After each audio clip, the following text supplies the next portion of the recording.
Praise the Lord. Bible വചനങ്ങളിലൂടെ മാർക്കോസിൻ്റെ സുവിശേഷത്തിലെ 3-ാം അധ്യായത്തിലെ 21-ാം വചനം കാണിച്ചു തരികയാണ്. അവൻ്റെ സ്വന്തക്കാർ ഇത് കേട്ട് അവനെ പിടിച്ചുകൊണ്ടുവരുവാൻ പുറപ്പെട്ടു. അവന് സുബോധം നഷ്ടപ്പെട്ടിരിക്കുന്നു എന്ന് അവർ കേട്ടിരുന്നു. അക്കാലത്ത് സാബത്ത് ദിനത്തിൽ ആർക്കൊന്നും ചെയ്യാൻ പാടില്ല. അതൊരു കാലമായിരുന്നു അത്.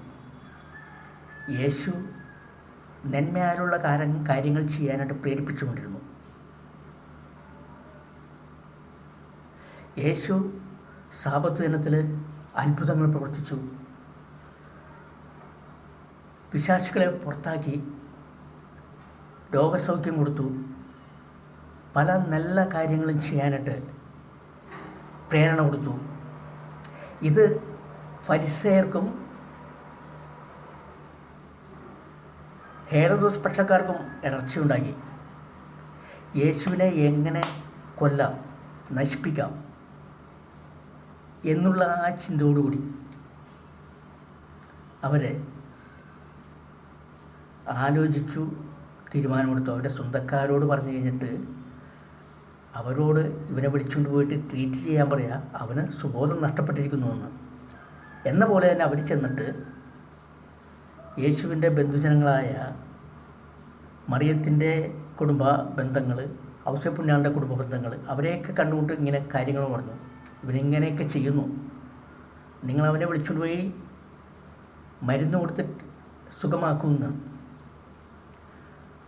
അവരിത് കേട്ട ഉടനെ, ഈ ബന്ധുജനങ്ങൾ കേട്ട ഉടനെ മാതാവിൻ്റെ അടുത്ത് ചെന്നിട്ട് ഓടിച്ചെന്ന് പറഞ്ഞു, നിൻ്റെ മകൻ അവിടെ എന്തോ അബദ്ധം കാണിക്കുന്നുണ്ട്. ഇപ്പം ഞങ്ങളോട് ഇന്ന ആൾക്കാർ ഇന്ന സംഭവങ്ങളൊക്കെ പറഞ്ഞു. അവന് അസുഖമാണ്, അവൻ്റെ സുബോധം നഷ്ടപ്പെട്ടിരിക്കുന്നു. അവനെ നമുക്ക് എങ്ങനെയും എത്രയും പെട്ടെന്ന് മരുന്ന് കൊടുത്ത് ചികിത്സിച്ച് ഭേദമാക്കാം. ഇത് കേട്ടപാട് അവരുടെ കൂടെ, ആ ബന്ധുജനത്തിൻ്റെ കൂടെ മാതാവ് പുറപ്പെട്ടു. അതാണ് സംഭവിച്ചത്. ഇന്നത്തെ അമ്മമാർ അങ്ങനെയല്ലേ? മക്കൾക്ക് എന്തെങ്കിലും ദുരിതം പറ്റിക്കഴിഞ്ഞാൽ, ബുദ്ധിമുട്ട് പറ്റിക്കഴിഞ്ഞിട്ടുണ്ടെങ്കിൽ ഓടി വരില്ലേ കേട്ടപാടെ? അതാണ് അന്ന് മാതാവ് ചെയ്തത്. മാതാവ് നേരെ ഇവരോട്, ബന്ധുജനങ്ങളുടെ കൂടെ യേശുവിൻ്റെ അടുത്തേക്ക് വരികയാണ്. യേശു അപ്പോൾ വചനം പ്രഘോഷിച്ചുകൊണ്ടിരിക്കുകയായിരുന്നു. ഇവരകത്തേക്ക് കയറിയില്ല. ഈ വചനം പ്രഘോഷിക്കുന്നതിൻ്റെ ആ ഒരു ഭാഗത്ത് നിന്ന് മാറി നിന്നിട്ട് അവിടെ നിന്ന് ഒരാളെ പറഞ്ഞയച്ചു യേശുവിനോട് അവരുടെ അടുത്തേക്ക് ചെല്ലാനായിട്ട്. പക്ഷെ മാതാവും